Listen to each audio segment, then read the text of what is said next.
Well, oil prices sinking overnight with WTI slipping to its 18-year low. That's below $20 a barrel.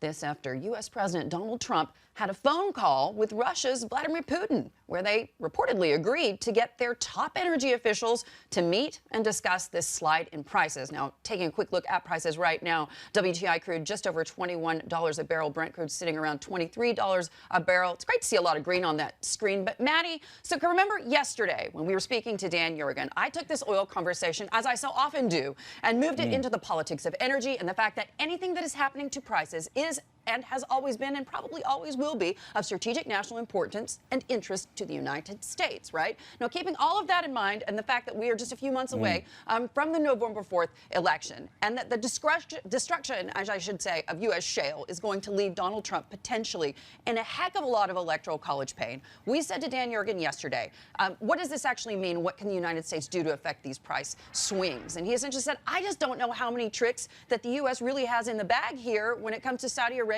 or Russia. Listen in to what the latest noise is from Capitol Hill. We know they're not our friend, and we treat them accordingly. We are aware their intentions to us are malign. The Saudi kingdom is supposed to be our friend, and we are a military ally, we are a diplomatic ally, and you are not behaving like a friend when you are trying to destroy thousands and thousands of small businesses all across Texas and the country.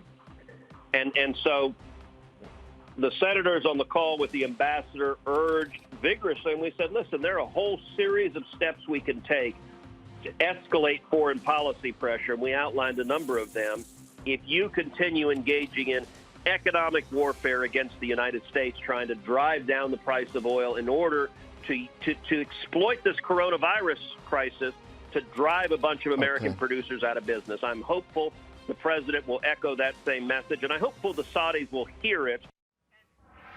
Ted Cruz there. I mean, Lion Ted doesn't sound like he's so full of it these days, does he? Because at the end of the day, what you've got to remember is, of course, that the United States is out here with the Fifth Fleet. They're out here essentially, and have been for years now, protecting the supplies of oil headed to Asian markets coming from these GCC countries, right? So if they really wanted to affect some sort of pressure on this part of the world, obviously you pull out the Fifth Fleet, you pull the base out of Qatar, and of course you pull troops that we've just sent over to Saudi Arabia to protect those Aramco facilities. Now, do I think that actually will happen? I doubt that will happen.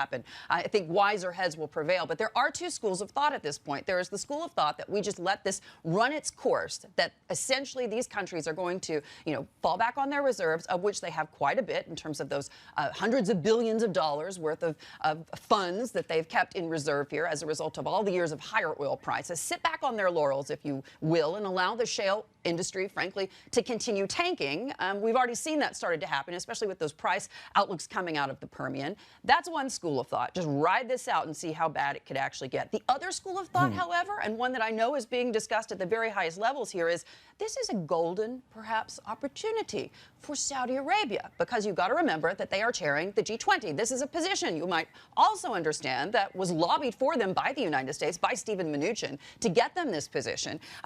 And it's, frankly, a golden opportunity, Maddie, for them to take a step back, be the cerebral one, talk about bringing these mines together, whether it be U.S. shale producers, also the Russians and others, and get that OPEC Plus agreement mean something other than, the OPEC cartel, so-called by the U.S. president. You know what I mean? Bring everybody to the table. And if it's ever going to happen, the Saudis can do this, and they can do this because they're chairing the G20.